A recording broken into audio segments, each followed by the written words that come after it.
Welcome back. You're watching NewsX. I'm Uday Pratap Singh. Our big focus this hour, hours after an oncologist was stabbed in a super-speciality hospital in Chennai. Another doctor was attacked by its patients. The victim was identified as Dr. Hariharan, who's an assistant professor in psychology department of government-run Stanley Medical College. The accused, identified as Bharat, was being treated at the hospital for the past month. Well, this, of course, is very, very shocking.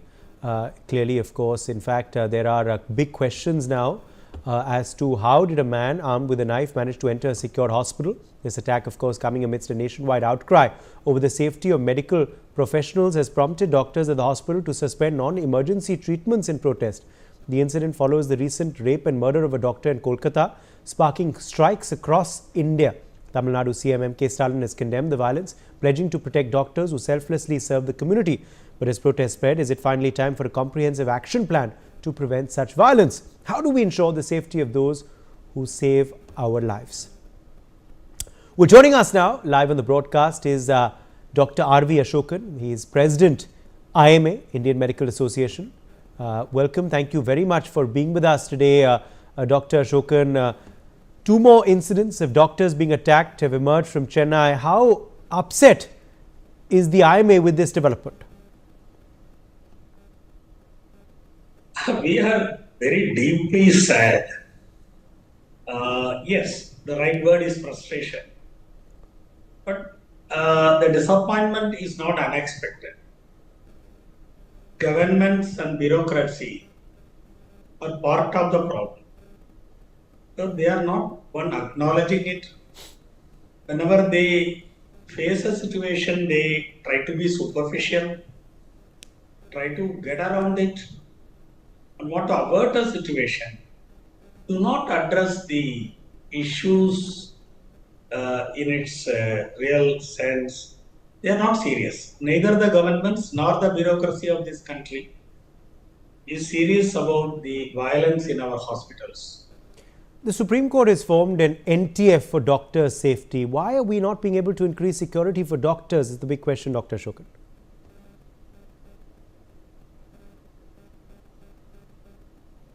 Well, the only hope, let me record here, is the Honorable Supreme Court, which intervened suo moto in the Archikar case and formed a national task force. But the national task force let us down. They were elitist doctors, far removed from the ground, perhaps have never seen violence in their life, do not realize what it means to an ordinary doctor, have never been in the organizations which deal with violence.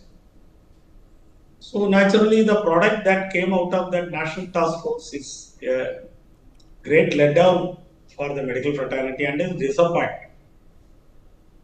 Now, Supreme Court, with all its good intentions, is not an executive body. The governments have to execute it. Now, the governments, I said earlier, have a reluctance to acknowledge any violence.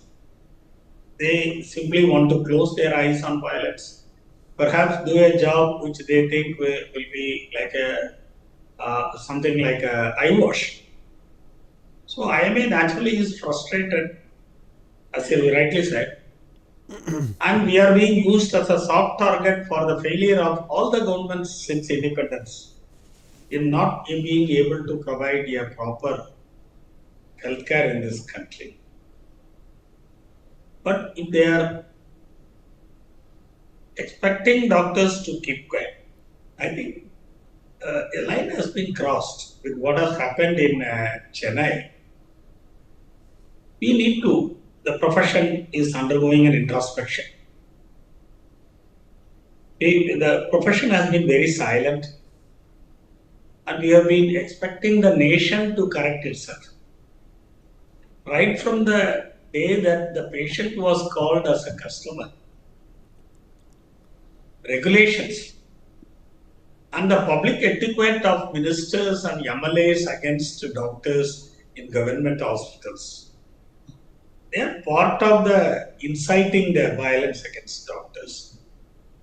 So naturally, if they are part of the problem, how will the solution come from them? Absolutely. What are the immediate demands then that the IMA has after this matter has come to light?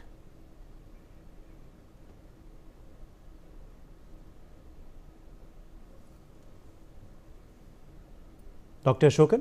See, our only demand, it's a complex ground. It's not that the medical profession does not understand the complexity of the issue, which is starting from the low investment. It's a very complex issue of the inadequacies in public sector and the out-of-pocket expenditure in the private sector and the workload on the doctors and the resulting gap between the expectations and the reality.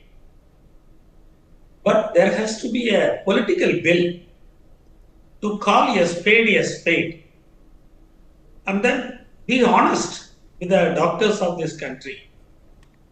That has to start with the central law. Now Tamil Nadu has got a state law of hospital protection, which the police officials didn't even know. The legal illiteracy of the police and the medical illiteracy of the bureaucrats and the lack of political will among the politicians, this compounds our problem. Our only demand now is a central act which has some teeth. Very unfortunately, the central act has been denied to us repeatedly, telling us if you doctors ask for a act, then the auditors will ask, then the engineers will ask. I don't think the central government deserves a reply on speaking like this to the medical fraternity of the country. But it's not surprising. It's not surprising because of the general indifference to the sacrifice or the hardships of the medical fraternity of the country, starting from the resident doctor to the HOD. The man who was yesterday stabbed is a very senior super specialist working in a top hospital of the state, which is in the government sector. I don't know if they cannot protect such a man.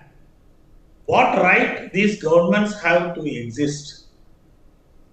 If they cannot protect a doctor who is a cream of the society providing service in the government sector, can't we say that it is anarchy? Can't we say that law and order has collapsed?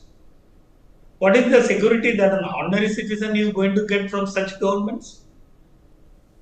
It's all, it's all indifference. It's all indifference, lack of acknowledgement of the difficulties of the profession.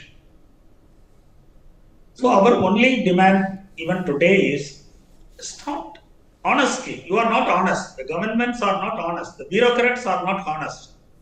The police is not honest. Start honestly. Start a dialogue with us. And start with the central law.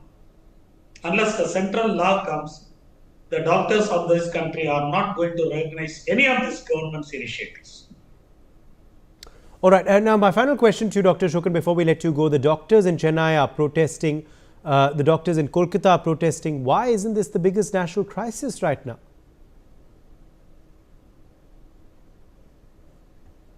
Yes, it's a national crisis, but you are testing a fraternity, which is vulnerable,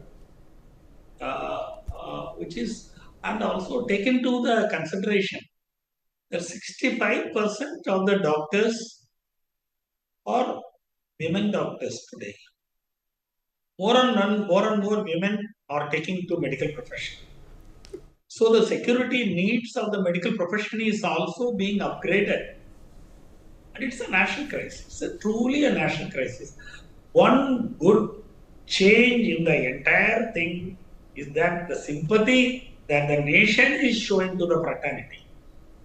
And the media if you look at the violence of 1990s, the media was not with the fraternity. But today, the genuine concern comes from the media. And there is a lot of public awareness.